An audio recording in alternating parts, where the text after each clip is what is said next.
Hey everybody, it's Mac. Welcome to Veterans Achieve Business Systems. As we continue into the start of our second year of doing these masterminds, our purpose is really to give visibility to uh, several different genres of expertise. I've known Scott Seary for a couple of years now, and um, being that we're both on the ridge of the Rockies going through the West here, there was a connection there. He's an outdoorsman as I am. What I like, I was in something. I digress. I was in a group with Kathy Riley earlier, and she said we have to like, know, and trust the people that we connect with. And I have done that with Scott.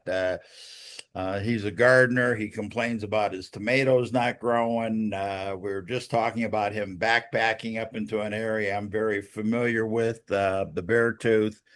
And so, Scott, tied into your presentation and who you are. We all need to get to know you, but it's really how can you add value to what we're all trying to gain, and that's visibility.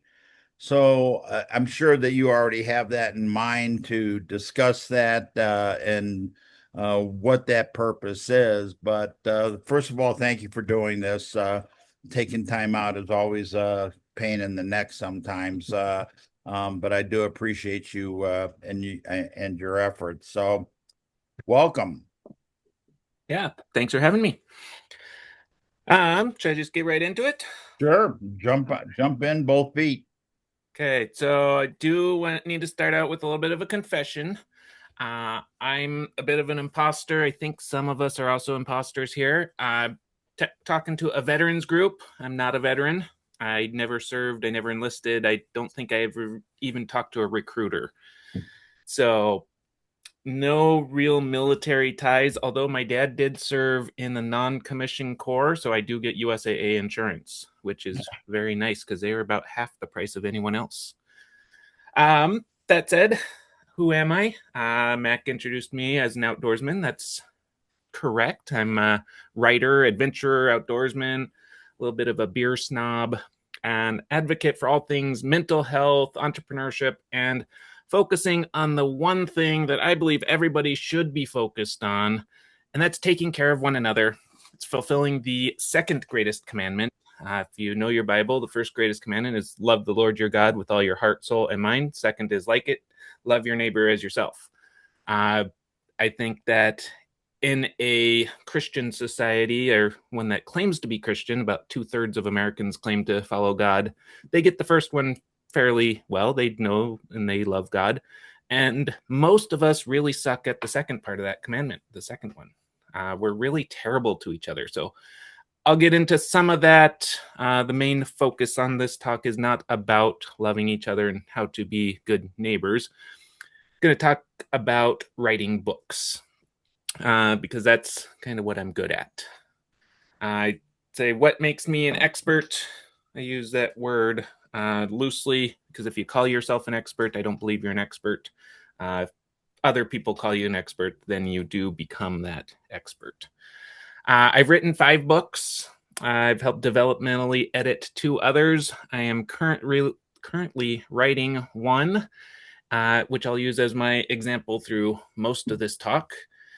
And I have a lot of other people on my list of I really want to write a book, but I'm really scared to make the commitment to writing the book. So, any help on getting people over that hurdle other than it's expensive to hire you? I can use all the help I can get, and I will explain that why I need that help toward the end here. Talk is titled "Your Book Idea Doesn't Suck." Uh, a lot of writers, I find they'll slog through the writing process. It is very long and tedious. They pour their hearts into these books, then they publish them, and they sit back and say, oh yeah, a million copies going to sell in the next 30 days, I'm going to make a lot of money. And they click refresh multiple times, and they end up selling about 7 copies to friends and family. Most of those friends and family, they don't even read the thing. They just wanted to support the person that they love. So the question is, why do most new authors flop with their books? Why do they spend thousands of hours on this thing, pour a bunch of money into editing, design, marketing, and then they see maybe a dozen people buy it? Most of it, if they actually buy a physical copy, it just languishes on a bookshelf somewhere, or it's a digital file that never gets opened. And the problem is that they didn't do the proper prep work. We'll get into all this prep work soon, but first I want to go through the why. I was going to do a show of hands, but almost a lot of people have their things off. I don't think I could see it. There's only 7 others on here. So, how many people actually want to write a book, but you haven't written one yet? Mac, you've written one. It says, get my book pre-sale now open. So I know you wrote a book. How many have written a book but didn't publish it? I can't actually see everyone here, but I kind of have an idea of who is raising their hand. Sample size of 7 really doesn't do us much justice. But what about those who wrote a book and published? Mac is on that list. I know Kathy's written at least one. Right. At least 3, maybe several others. So we can't get the statistics quite right with this sample size. It's because a large part of the Achieve group is all about writing books. That's one of the things Rob and Vanessa get up there and they preach. They say, you want to be an authority in your industry, write a book on it. So we all want to write a book. Statistically speaking, if you polled the majority of the population, you'd find about 80% of people think that they should write a book. They want to write a book. It's 4 out of 5 people that you talk to want to write that book. Not many of them actually do it. And I'll get to that statistic here in a little while. But there are a bunch of reasons on why you'd want to write a book. And if we have time, Q&A, we can talk about people that have written one or want to write a book. We can talk about your guys' reasons. And most of those reasons fall outside of the idea of it would be really neat to write a book. Just a handful that came off the top of my head when I was prepping for this. Big one is notoriety. People want to know you. You want to improve that relationship. You want to develop that know, like, and trust. You need to write a book so people can know you without ever actually meeting you. That book acts as a business card. You give me your Tyrama business card, and I do like on Willy Wonka and the Chocolate Factory. Hands that business card immediately over his shoulder. He doesn't even look at it. People just throw them away. A book is a business card on steroids. They throw away that paper business card the instant it touches their fingers. You don't throw away a book when you're handed a book. You kind of would feel really bad about that. You want to increase your expertise, improve your reputation. You know what you know, so why not show it off? People who have written the books are elevated to another level. Even if your book really isn't that good, you're held in a higher regard than people who have never written a book just because you took the time to do it and become a published author. You're now the authority in your industry. Finally, you want to promote yourself. You have a new course you want people to sign up for. The book leads into that course. If you want to land speaking gigs, you want to get booked for consulting or earn a 6-figure board member position, the book is a fantastic way to promote yourself. And the people that actually read it instantly feel connected to you. So now you not only have that promo material, but you have that know, like, and trust. And so closing the sales is a lot easier. So long before you even begin writing a book, when you're still in the I think I should write a book phase, you have to figure out why you want to write the book. And this is not to be confused with Simon Sinek's Start With Why. That's a whole different idea of why. Sometimes you just want to make more money. Sometimes you just want to promote yourself. But whatever your motivation is, you got to figure that out, because when you determine your why, that will determine how you write the book. So if your writing a book that's designed to land new clients, it's going to be written very differently than one that's designed to tell a really cool story. And the why is probably the easiest part of writing your book. And you likely already have that in mind and you've determined the motivation behind this whole process. So we're going to go through a basic overview on how to write your book. And it's actually a really simple process, but it's not quick and it's not easy. The good news is that AI can help you with this process, but God help you if you use AI to actually write your book. I've broken this into 4 different pieces for you. We'll start with the planning phase. Part of that planning phase is determining the why. You want to know why you're going to write the book. And that will set the course for the rest of this phase when you determine what you want the book to be about, who it's for, what message are you going to share, how are you going to present it, what will your call to action ultimately be. So AI is tremendously beneficial in this part of the book writing process. In this phase, this is, in my opinion, what AI was actually invented for. You can bounce your thoughts off our robot overlords. You can ultimately hone in your ideas and figure out what direction this whole thing is going to take. And that leads into the planning or the prepping phase. Planning phase is relatively easy. You're just kind of mulling things over. You're getting your ideas situated and sorted out in your mind. Prepping phase is actually the hardest part of writing the book. Now you have to take all those plans that you made and you have to put them into action. You start to outline your book, you structure it. You need to decide who you're talking to, what you're talking about, what they should be doing after they get done reading the book, and then structure it so it delivers the right message. And this is where the big part of why your book ends up sucking is because almost every new author skips this part of this planning prepping phase completely.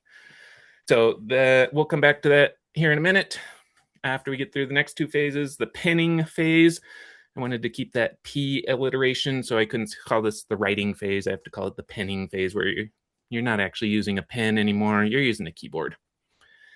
This is the easiest part of writing a book if you've done the first 2 phases. By this point, you have a highly detailed outline. You have the organization you need. You know what you're going to say, how you're going to present it. And it's a matter of sitting down and typing out 50,000 words or so. And even if you type 100 words per minute, that would be nearly 5 hours of nonstop typing. Most people are more like 40 words a minute, which means it's about 12 hours of sitting at the computer, turning your thoughts into words. Needless to say, it's going to take a long time. But when you're done with that, you throw your hands up in the air, you shout yippee, and now you have a manuscript. And now what do you do with it? Now it's the publishing phase. Uploading to Amazon and crossing your fingers is a surefire way to not sell any copies and probably not even get your book listed, because you need to take that manuscript, send it through a developmental editor. The developmental editor looks at the flow and the character development and making sure the entire book develops the way it's supposed to, rather than being all choppy and weird. Then it goes to a copy editor. Copy editors check for structure, sentence structure, grammar, punctuation, all that fun stuff we learned in 10th grade English and immediately forgot. After that, it's off to a designer and a formatter. They make a cover that works well with the thickness of the book. They know how to measure the spine of the book, lay it out for ebook, paperback, hardcover. And finally, when that's all done, you upload it to Amazon, Barnes & Noble, Ingram Spark, and then it gets kicked back because of a stupid file error. And then you ultimately sort through that, figure it all out, and then finally get your book published. Now, you can use a publishing company and bypass all of this hard work. You just approve things. That is my highly recommended way to go. It costs a little bit of money, but it saves you a ton of time and frustration. And so months, more likely years later, you have a book in your hand and you say, now what? What do I do with this book?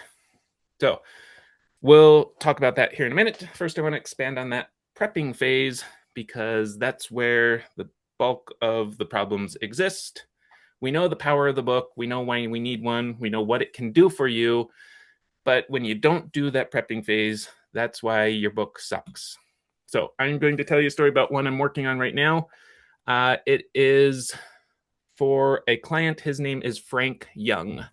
Frank's name is a complete lie because he is not young. He's almost 82 years old. I'm going to meet with him later this week and ask him when he's changing his name to Frank Old. I think our relationship's good enough. I can finally ask that question. But he's built an extraordinary life filled with some pretty crazy stories and some pretty interesting things. He grew up on the south side of Chicago, which, if you know the Chicago area, it is and was the bad side of Chicago. That's not where you really wanted to be. His dad was largely absent. His mom worked several jobs to support him and his sister. And what it boiled down to was Frank was on his own the majority of his childhood. He fell into the old adage of you get tough or you die. He played sports like most kids back in the 40s and 50s did. Baseball was life, but he was a little smaller than the other kids. So he carried a pocket full of rocks so he could throw punches and hit people with rocks when he was too small to put up a fair fight. He had a neighborhood bully named Eddie. They got in a fight one day. Frank took a baseball bat to Eddie's ankle, broke his ankle, and then tossed the bat on the ground and walked away from him. He started drinking at age 13. In his 20s, he was in a lot of bar fights. Some he remembers, some he does not. Some of them were organized. They fought for money. Some of them, he was getting beat up in alleys. He left home the day after he graduated high school. He moved to Wyoming and joined the rodeo. He was stabbed. He was beaten up. He was almost killed more than once. He worked around the western half of the country, and at age 30, he woke up facing the wrong way on the interstate after a night of drinking. No idea when he started drinking, no idea when he got in his car, no idea how he didn't crash. He was just in the ditch facing the wrong way and thought, I'm going to die if I don't do something about this. Cleaned himself up. He created a life worth living, started doing ministry that was focused on that one thing. Christianity is not about religion. It's about creating a community of love. So, after sitting down with Frank for a lot of interviews and typing out thousands and thousands of words of notes, I am now in the process of that prepping phase. I'm creating the goal and the structure and the outline, the idea of the book. When Frank first came to me, he wanted a memoir. He said, I want something that'll tell the highlights of my story, build up to where we're at now, something I can leave for my kids and grandkids, maybe a handful of people that I love that can remember me after I'm gone. And so after our interviews, all my gentle prompting and guidance, Frank has realized that his story is less and less about himself, and it's more about the people and the other people that he has come into contact with and the people he's working with today. It's not a first I lived here and then I lived there and I had this job, then I had that job, and creating this timeline, which are essentially really, really boring. Most people don't want to read a timeline of your life. So as our interviews went along, Frank started to actually see the idea behind his own book. He didn't have any clue what this was going to be when he started going into it. Now where he's actually seeing the big picture.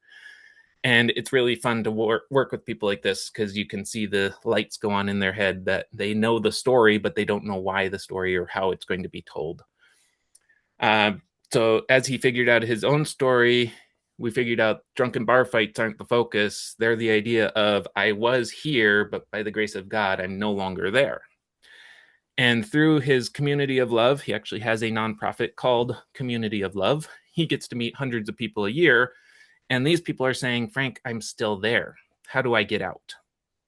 So now this book isn't about Frank's life as a violent and angry young man in Chicago. It's not about working odd jobs or being in the rodeo or drinking till he was almost dead. It's not about running the most successful insurance agency in northwestern Wyoming. It's not about mentoring prison inmates, being the chaplain of an amateur basketball league, or anything like that. The book is about the fact that the audience deserves God's love. They deserve love from other people, and they deserve to be free from the addiction that's holding them back. So I'm still structuring this book. It started out as a series of stories of events that Frank lived. And now I got taking those heavy hitting stories, pairing them up with the solid concepts, leading the audience to the decision that they actually have worth. Because right now, they don't believe they have any value to society. We are saying they do. Now it's about finding the greatest stories, the heaviest hitters, emphasizing those so you keep the pages turning. You want to see what happened next. You want to see why Frank almost died in a bar fight. But then touching on the less heavy hitters that have good backgrounds and supporting roles. So think of it like a blockbuster movie. You have your main character and you have all your supporting characters. And then you have a conflict that happens and it builds up, ultimately the climax, and then you have the resolution. Frank's story is it started out that Frank was the main character.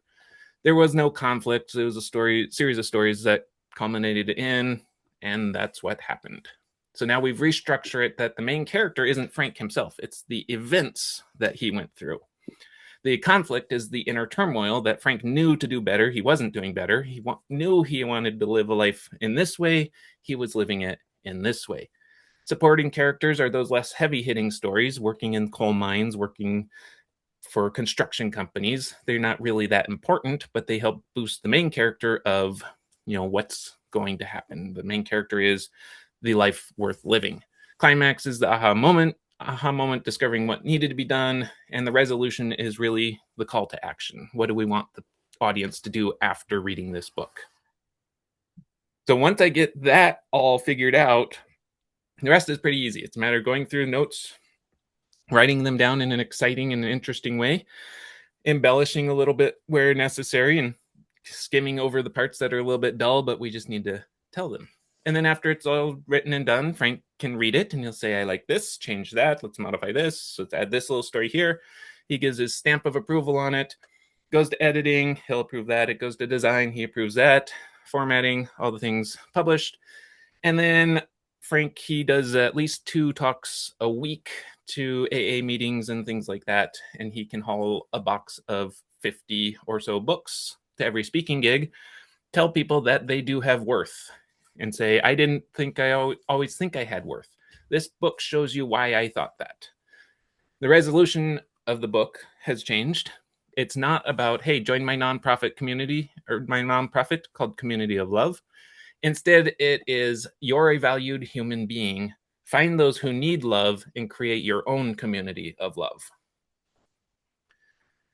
So that's the whole prepping phase that goes into a book long before you even start typing a single word of the book. We got to figure that out because the message has changed dramatically from a story of Frank's life to build your community of love. You've got this, you can do this.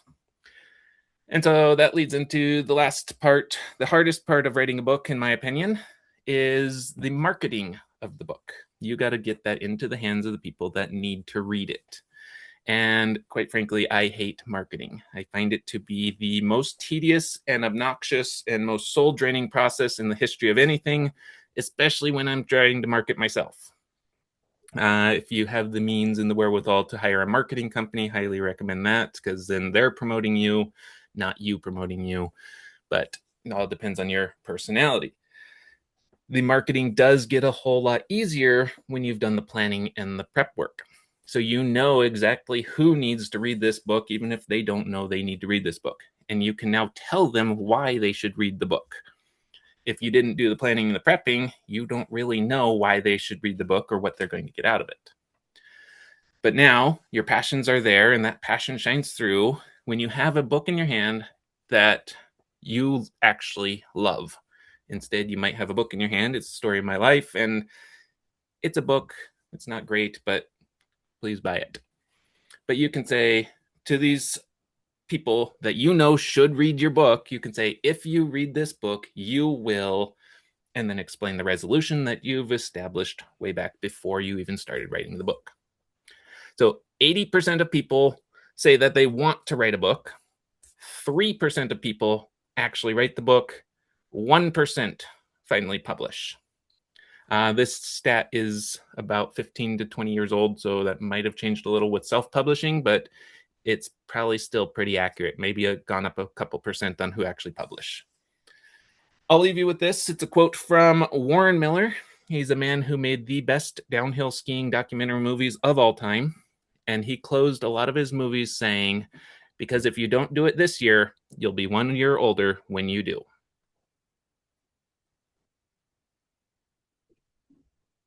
I love it. my whenever I'm doing these things, the nice part is I actually get to sit back and listen and hear what people are saying. And a big part of it is so that we're all exposed in a non-confrontational manner of learning something that may add value to what we're doing. Uh, One of the things that I've been hearing a lot recently is identifying the next tool that we're going to add to our repertoire. In this case, writing a book. How does somebody? Yeah, I don't know that you just show up and say, "Hey, I want to write a book." How do you prepare? How do I come to you with information, or how do you help me after I have come to you so I know what I have to put in order? So if they come to me, I have three different offerings. I can direct them to my website that types it all out and they can read the different blogs that say, here's how you write a book. They can hire me to act as kind of a coach. I can show them exactly what to do and I can review with them as they go along. They say, here's my planning phase. And I say, you didn't get this quite right. Let's move it over here a little bit and kind of coach them along. Or I can say, I'll do it for you. You tell me the story the same way I'm working with Frank. Come to me with your story. I'll do the planning phase. We'll work together on the prepping phase, make sure it's what you want, and then I'll do all the work. All you have to do is tell me the story and approve things. So it just depends on $0 budget. Read about it and do it yourself. Small budget, I'll teach you how. Big budget, I'll do it for you. Okay. How and I'd love other people's thoughts on this because I know a lot of us are thinking about how we become more visible. You know, we all recognize that somehow we have to have credibility. And it's kind of like what you said, Scott, is that yes, our friends and family will buy the book to support us. Others will buy it because we're standing up on a stage and we're holding it up and they may never read it. It sits on the coffee table for a month to, 3 years, depending on how often you clean off your coffee table. But how do we get the value? And what I liked about what you were saying in this gentleman named Frank is I think all of us, especially as we get older, we know that we had challenges to get to where we are today. And if we're nurturing at all, first off, we think about we want to help our kids avoid the pitfalls. So we don't want our grandchildren smacked upside the head with the 2x4 that life's going to bring. But then, if we care enough about other people, and you appear to be that way, being a Christian man, um, that's what I liked about what you were saying about Frank. And interesting enough, I was from the west side of Cleveland, but yeah, I bet you Frank and I could get along and compare stories. Um, how do we get to the point that our lessons of life can actually be transferred into what somebody's going through now? Yeah, so that was the big one where the big mistake people make is they believe their book is about the things that they did, but their book is about the things that they learned from the things that they did. Kind of like the blockbuster movie, the main character isn't getting in this bar fight. The main thing isn't about these things that they did. The main thing is what did they take away from it? And so the stories are all the support. So you have your overall idea, all these littler ideas, and the support is all the stories that you went through. So you don't want people to close that book and say, well, that was crazy that, Frank did this. You want people to close the book and say, that's interesting. I can do that. So his audience is the person that wants to be where he is, and he can say, it wasn't easy. These are the things that I had to overcome. Yours are probably similar, but you can overcome it if you focus on the right thing. And so you don't Maybe want people to having the focus on the stories, you want people to focus on the outcome. and maybe having the fortitude to overcome it. You Yep. know, one of my favorite books of all time. I think the author was James Redfield. It was the Celestine Prophecy. And what I liked about that book is I was halfway through the book before I recognized it was fiction. It was about life and what he was going through. And I think about all of us in attendance here and that how do we, the psychobabble of life, how do we grab somebody's attention long enough so they don't just leave it on their coffee table, that they actually read it, that, how do we make it from page one to be a real story, a real life thing, and then go into as Kathy always talks about, the nerd part, the scientific approach of what we're doing and trying to accomplish. Somehow we have to kick in that door to grab somebody. Yeah. And that's where that planning and the prepping phase comes in. Rather than you can write a page turner, lots of really cool stories. That's what you need in there to keep people interested, to keep them picking that book back up, rather than just sitting on the coffee table. They read a few words and they're like, whatever. You don't want to write all about the concepts. You need to put those stories in there to grab the attention, but they have to kind of seamlessly flow into the concepts and the takeaways. And so you need those concepts are what you want people to know and understand and remember, but the stories are what's going to keep them coming back. And that's where, AI can write a book about anything with facts and figures. It can't write a book that incorporates your experiences and your stories into those facts and figures. Like that when you said it could make stuff up. That's cool and all, but I don't want to read a book that Mac wrote that's a completely made up story claiming it's his own experience. So if once somebody finds that out, then that whole know, like, and trust is completely shattered. So you want your own experiences that support the overall concepts, and your experiences are what people are going to read about, but they're going to get the benefit from what you've learned. Because it is a common issue and people need to know they're not alone in the world. Yep. Okay. How about other questions? Not Maggie, I know that I'll call on you and I know you always hate that. Um, I saw your hand go up and knowing you the in a limited way for the last year and a half and what you do with cybersecurity and um, people's protection, what type of books or information do you feel is important for you to put out there? And how would Scott help you with that?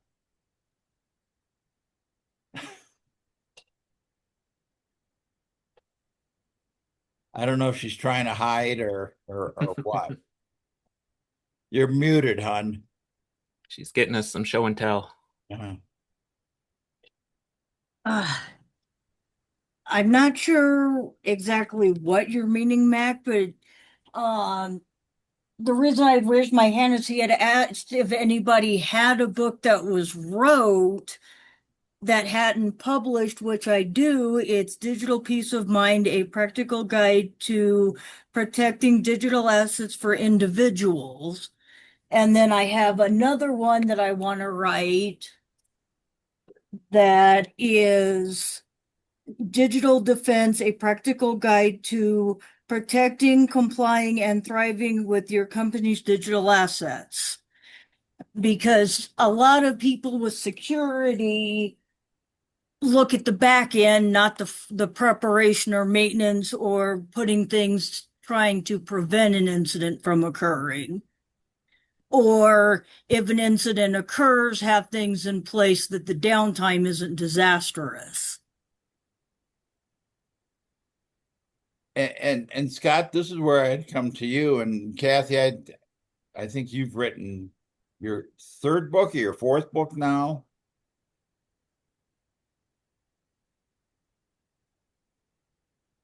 3 books published. One is I just finalized, well, the first draft was done last week. So check that box. That one will be going out within the next, you guys will see it. We'll do the whole marketing piece that Scott loves to talk about. That's coming, right? All that fun stuff.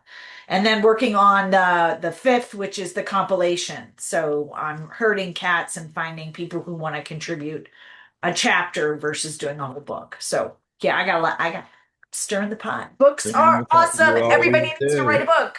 Although whenever I think of stirring the pot, I think your broom's next to you and you got a big pointy hat on and I'll be Tabitha, right? yes. So Wiggle my nose. Scott, tied into what Maggie said, the how would you guide her? I mean, for me, and I'm not a professional on it. I kind of, when she started going off with that second title, I was gone. And that is like, I'm already lost. I don't even want to read the cover page. And Maggie is extremely analytical. She and I go back and forth all the time about how she's approaching people because she's got so much smarts on this cybersecurity thing. Me, I don't want to know how it works. I want to push buttons and know that it works. But Just for push the the other, right buttons. yeah, but that's just it. That's why I would hire Maggie so she could make it work. And I'm just sitting back here not having work. My phone's been blowing up and I apologize. I must have had some campaign going on and everyone's telling me there's an error. I haven't even been able to look at it because it started when we were on air. That kind of crap really pisses me off. And that I didn't do it. Somebody that works for me did something and it's not working. Now I got to go back and figure it out. But how would you guide Maggie to reach the people like me that know that cybersecurity and security, we've all had the hack letters and, it looks like we, just bought 50 new iPhone 17s yesterday. And click here on this link if you didn't do it. Don't ever do that, by the way. Don't click the link. Don't click the link. Yeah, but how would Maggie message me that I don't have to know it? She can help me, but I can have the confidence that I don't have to know it. Yeah. So her 2 books are the great example of doing that planning and prepping phase. It's essentially the same book, 2 very different audiences. One's for individuals, one's for business owners with employees. The second one, if she wants to target those business owners, I can't remember the exact title of it, but I would rephrase it something like the 8 ways your employees are destroying your business, or the 8 ways, or, your employees are setting your business up to fail, something along those lines. It'd be one of those things you got to refine it down to something real heavy hitting. And that would make me pick up the book and be like, what? And then you go through and it would be just different stories. This is a story of a client, what they did. They thought they were doing everything right, how it went wrong, what could have been better. And then just kind of be leading into, if they had this in place, this never would have been an issue type thing. And that's exactly what she does in her business. And then go to the next one. Well, this wouldn't have prevented it, but cleanup goes a lot smoother if you have this in place. And so different sides of the coin, you know, prevention and then resolution. And those stories can lead up into what most businesses are doing wrong. And so the stories are what gets me to turn the pages. I want to know, you know, how much got drained out of their bank account. It's that Schadenfreude. I kind of, you know, it didn't happen to me, and it's kind of interesting. What's that? Don Hensley song. It's interesting when people die.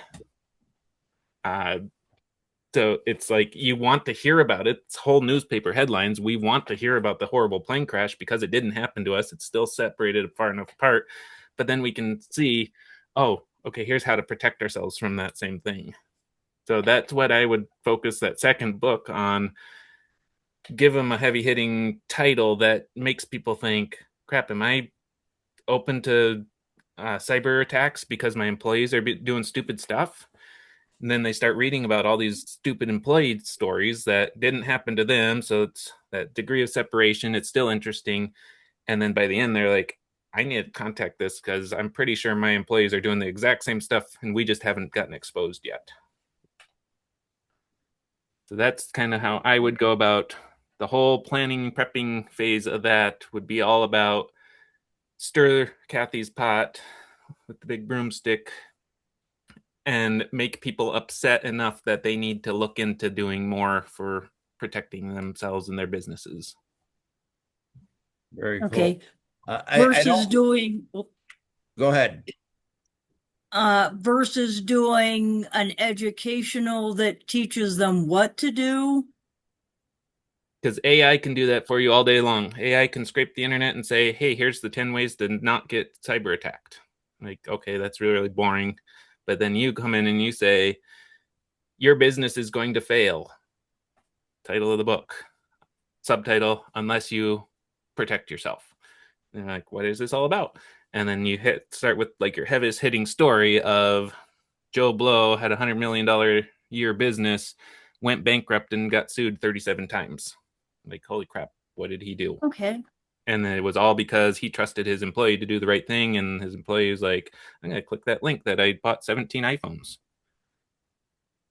And then it can kind of work your way through. Stories are what's going to, and then once it starts getting a little bit boring, you move on to the next story. It gets a little bit boring. And so people are like, oh, cool, new story. Let's see what happened to this guy.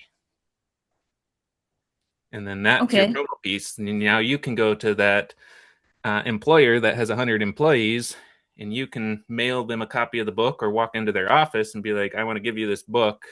It's right up your alley. Talks about some stuff that's happened in your industry. I think you'll benefit from it. They read the book, or at least the chapter that applies to them.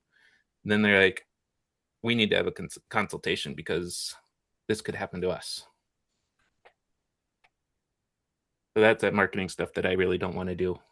Yeah. I don't want to walk into somebody's office and slide a book across the table. It's scary. But you can help guide people that understand that's part of their visibility, whether they do it or they hire somebody like me that has been a rep my entire life to talk about why people need the box that I'm selling.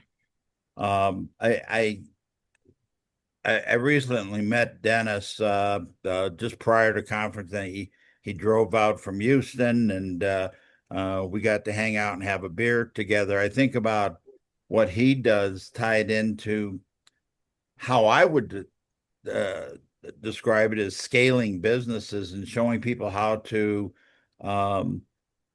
gain more profit. How would you take somebody like Dennis and what he does so that he could use a book as a calling card for these businesses that know that there's an issue, but they're not maximizing their potential? It'd be kind of the same way, just those case studies of a bunch of different stories of clients that were here, now they're here. And then developing that title, the back of the book, so it lures people in.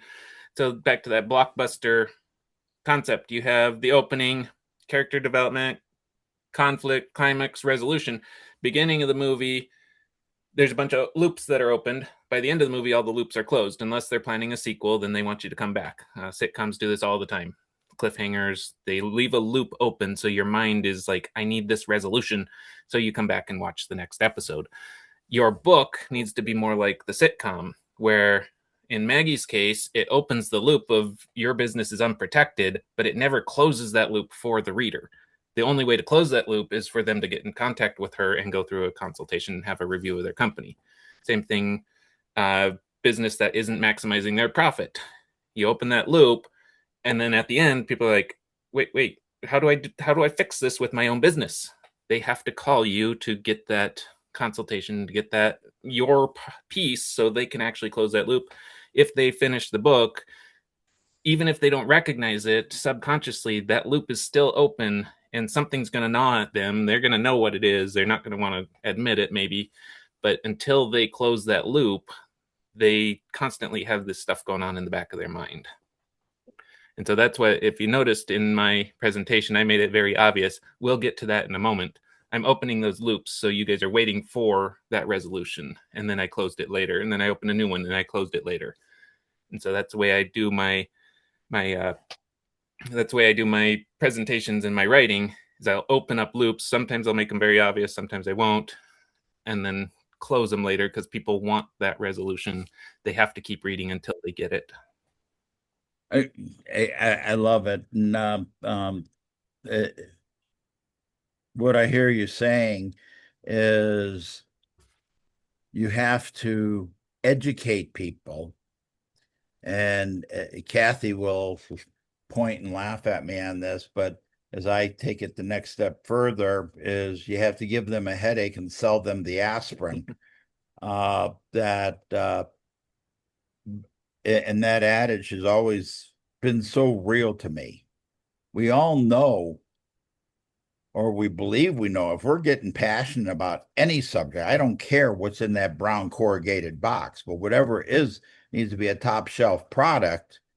How do I educate people that what's in the box is going to take care of the needs that they have?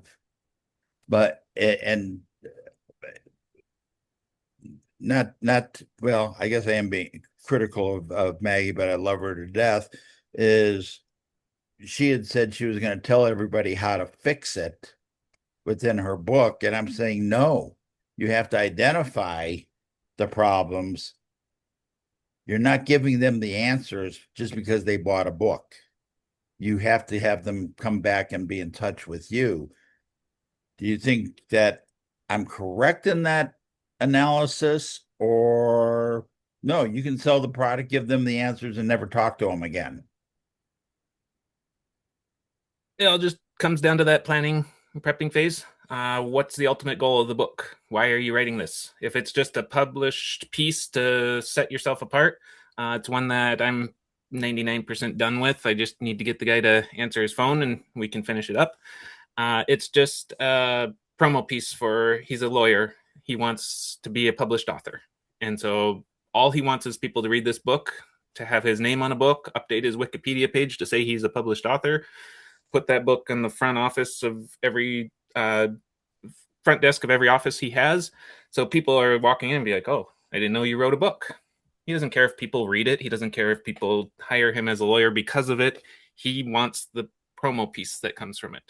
So if that's all your goal is just notoriety and to establish more authority, then yeah, you don't need a strong call to action. You don't need to have somebody buy something from you later. But if you want to promote yourself or promote, Maggie wants them to become clients, she needs to open that loop and not close it. Okay. We're up against time. Are there any last minute burning questions? Scott, make sure you put your contact information in the chat. I did not see it. And maybe you already did so. I love this one because you're right. Those of us that are involved with Achieve, we all are being told we need to have a book. That's how the next step of visibility. And then we uh, all those other tools are out there, but how do we build ourself in this visibility mode? A book and learning how to speak proper, whether it's one to one or one to many, is another step in the process. And we have people like Kathy that help us learn how to speak just a little more accurately to catch somebody's attention. I see the book doing that also. So if there are no more questions, I'm going to finish this up. Scott, thanks for this. This is not really what I expected, and I love this process. And why we started it is I never felt like I had enough time to get to know everybody that I found interesting and to hear their story. And if I felt like that, and I tend to be in a lot of different rooms and I show up a lot, then how do we help everybody else get to know people so that we can start those relationships? So I really appreciate what you have done here. And hopefully people will pick up the phone and talk to you at least for the beginning part of the process to see if there's if as again I used Kathy today because I just finished up her mastermind. Am I putting your card in my right pocket or my left pocket? Meaning where am I using it, or is it just going in the trash when I'm done? So thanks for doing this. Everybody, I appreciate you all. I'm always available. Next week, I have a very interesting guest speaker, Corey Michael Sanchez.